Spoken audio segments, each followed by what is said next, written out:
Somalia is a name which has unfortunately become synonymous with failed state. It's a nation with extremely high levels of poverty, one whose government is barely existent, and notably it's a country racked with violence. But how did this come to be? Why did Somalia fail? So, as of 1945, Somalia, like most of Africa, was under European control. It was divided into two areas, British Somaliland in the north and Somalia to the south and east. This was also run by Britain at this point, who had taken it from Italy in the Second World War. Now, Britain's first instinct was to ask the brand new UN, maybe we could keep it, but the Somali people were pretty sick of Europeans and the UN said no. And thus, it was run by the British, who allowed for the establishment of political parties, and under orders from the UN it was passed back to Italy in 1950, on the sole condition that they give it independence within 10 years. And in 1960, both the British and Italian Somalilands were given independence, and very soon afterwards they united into the Somali Republic. At first, the Republic functioned well. The people of Somalia had free elections, freedom of speech, and the economy was growing. However, there were two major issues which plagued the Somali Republic. The first was that politics was dominated by the deeply entrenched clan system and as a result became fairly partisan. And the second was the idea of Greater Somalia.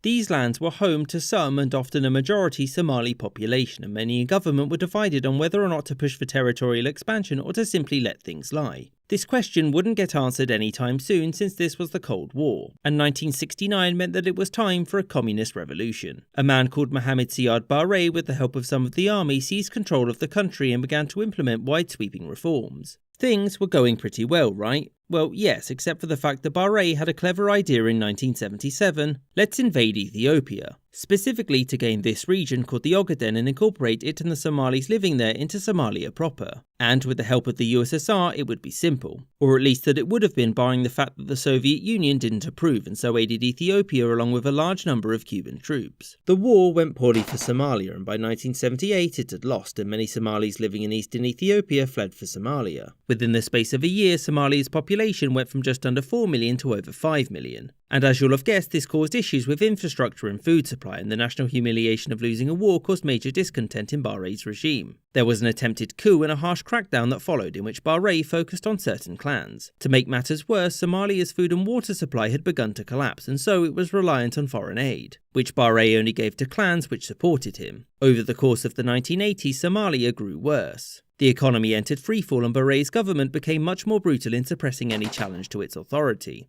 This led to growing armed resistance by the sidelined clans, and by 1990, civil war. Most of Somalia fell to the rebels pretty quickly, and by 1991 Barre had fled the country, never to return, and also northern lands here declared independence as the Republic of Somaliland. And whilst many clans had put aside their differences to oust Barre, now that he was gone there was nothing keeping them together, and so, civil war. Again.